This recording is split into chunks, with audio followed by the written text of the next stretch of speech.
All right. We already learned that when we have contact with the outside world, that is the world of objects, we always experience either joy or sorrow. Now let's talk about happiness first. Now let's talk about the experiences that lead us to happiness. We get happy when we get good grades in the exams. We get happy when we get accepted to the college that we really want to go.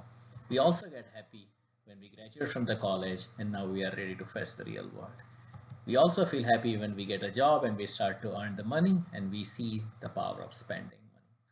And we also get happy when we obtain the objects like phone, credit card, things like that. There are small experiences in life which also gives us happiness, like eating a nice dessert, company of friends, things like that. Okay, let's talk about some events in life that makes you feel unhappy. We feel unhappy if we have to move away from where our friends live. We also feel unhappy when a close friend moves away.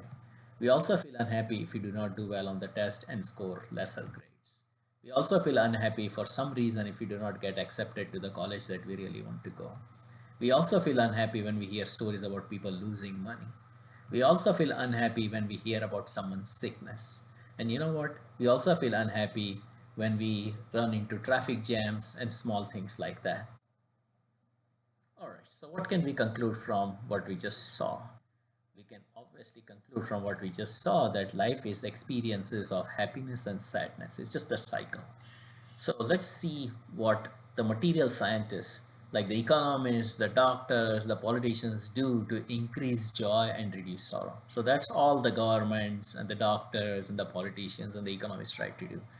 So if you can recall, in the olden days, we used to have barter system, and now we have banks. So that reduced lot of unfairness that used to be in the market. And then another example of material scientists doing to increase joy and reduce sorrow would be doctors researching vaccines and coming out with vaccines. And also doctors researching and coming up with prosthetic limbs for the disabled.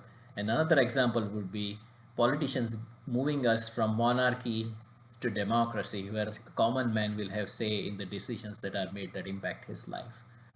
So we have all the material comforts in our life. Some of us have nice homes, houses with the fireplaces, plush furniture. Some of us have swimming pools. We also have nice fancy furnitures. So we all have material comforts in our lives, right? But still, what else do we have? We always have stress and unhappiness in our lives as well. Let's examine this imbalance a little bit in detail. Now we have this imbalance in our life because we have more control on the outer nature, but we do not have as much control on the inner nature.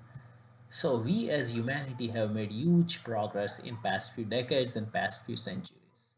We now have access to more money than we can ever dream of. We used to live in houses like this, now we live in houses like this. We used to have phones like this, now we have phones like this. We used to have cars like this, now we have cars like this. We now have access to nice foods. Very few people on the planet now go hungry.